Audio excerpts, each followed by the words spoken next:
เรากำเองมันนี่กำแล้วเวียกแล้วงานเลยใช่ไหมห้องเพลงลำปลาขอใหญ่ของอันขอใหญ่เสียงมวนบ่มวนครับพังกันน้ำกันแล้วพี่น้องเลยเอาเดือนชามออกไม่ชามค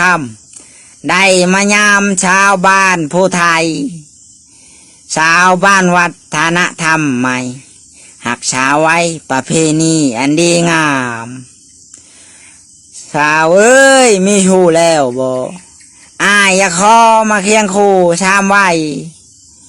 มาปลูกพริกนาแรงผู้สาวแก้มแดงน้องจงเห็นใจโปรดสงสารและไอ้บ่าวบ้านไกลหักษาไว้ละประเพณีอันดีงามโอ้เดโอเดสาวผู้ไทยเอ้ยโอเดสาวผู้ไทยเอ้ยเกยนี่โอ้ได้แล้วก็ไปล้างขี้เขาลูกตรัสแต่วายเอ้ย